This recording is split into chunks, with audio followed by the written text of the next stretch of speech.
Last night, you probably went through a routine that feels entirely familiar. You know the drill. You laid down in the dark, finally put your phone down, and tried to fall asleep. Maybe it took a while. Maybe you just stared at the ceiling, thinking about something completely random, or found yourself flipping your pillow over and over, just hunting for the cold side. Well, welcome to this explainer where we're going to look at the incredibly fascinating biological history running through your body every single night. Just 5 more minutes. We've all been there, right? The clock reads midnight, and your brain is just aggressively negotiating with itself for 5 more minutes of doom scrolling or worrying about tomorrow. That nightly struggle feels completely 100% normal to us today. But I've got to warn you right out of the gate, the real reason behind what happens when you close your eyes and why you sometimes fight it is far stranger than you'd ever think. Sleep was literally never just about rest. I want you to snap out of your modern, comfy bedroom for just a second. What actually happened to your ancestors who slept outdoors? We're talking no walls, no locks, absolutely no protection. For a million years. Imagine the insane vulnerability of lying completely unconscious on the flat ground in the pitch black, surrounded by predators. Why on earth would evolution allow such an incredibly dangerous habit to stick around? Let's dive right into this. In Section 1, the million-year sleep habit and the ancestral bed.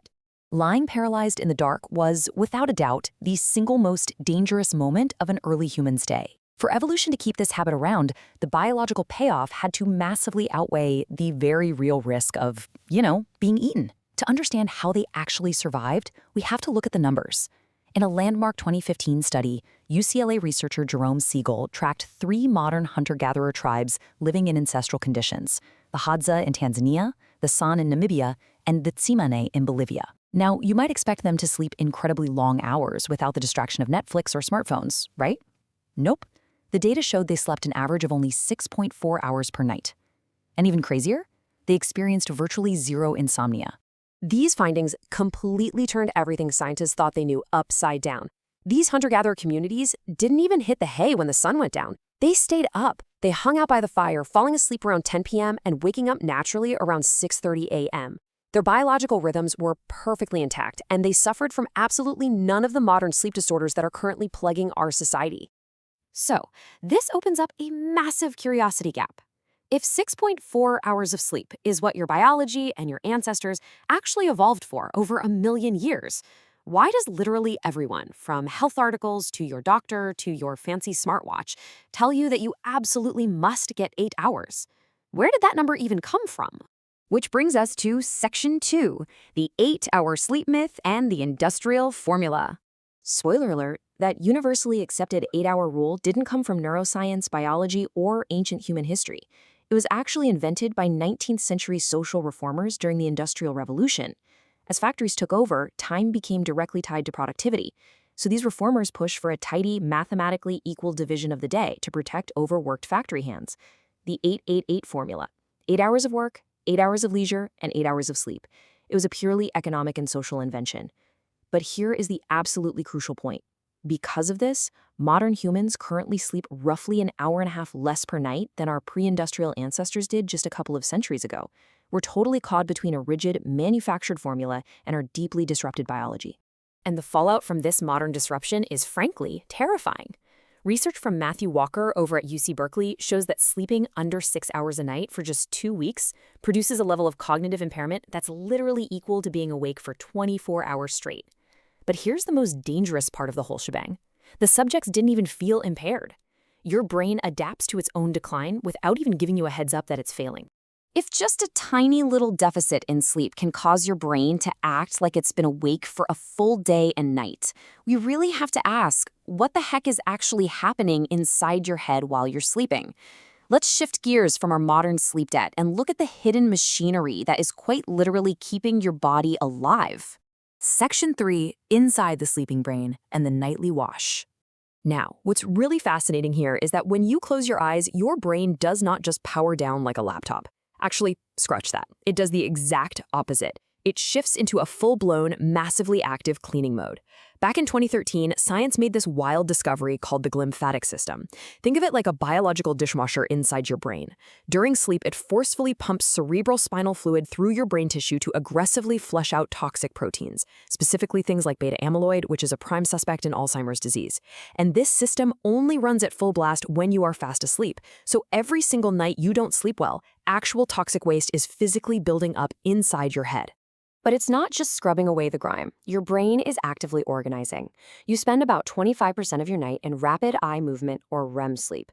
During this critical phase, your brain acts like a ruthless archivist. It locks in the survival info that actually matters for your learning and permanently hits delete on the stuff that doesn't. You know, like that embarrassingly awkward thing you blurted out at the grocery store today? You don't retain what you learned yesterday just because you studied it. You retain it because you slept on it. So let's connect the dots here.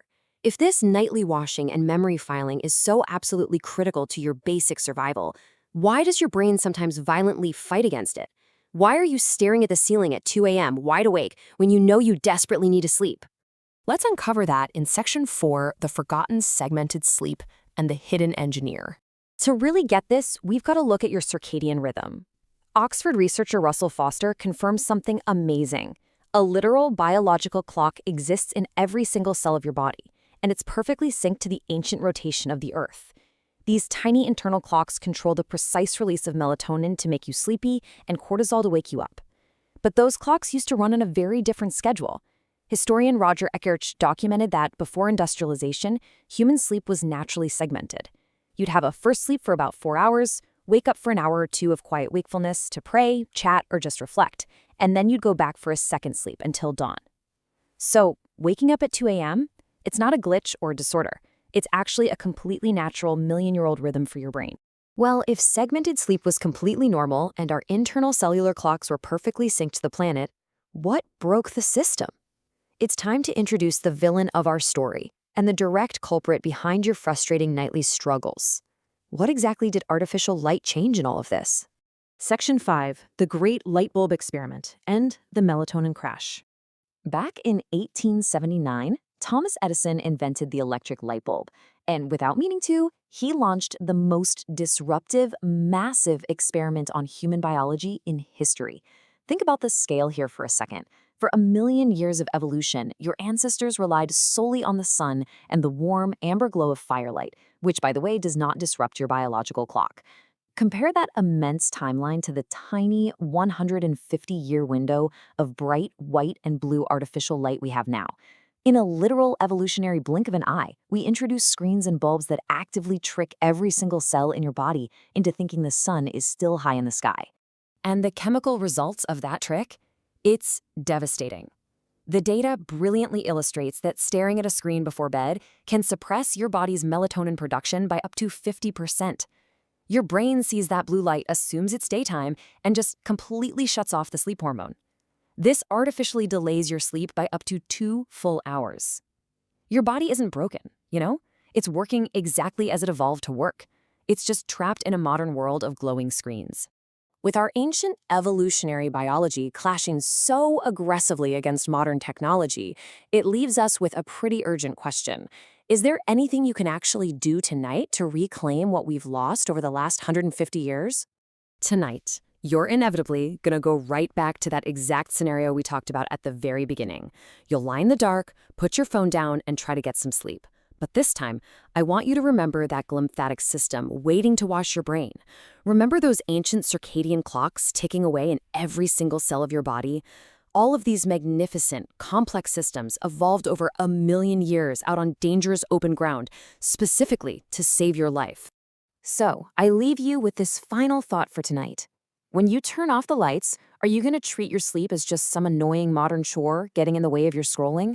Or will you respect it for the millions of years old survival weapon it actually is? The choice is entirely yours. Thanks so much for joining me on this explainer, and I'll see you next time.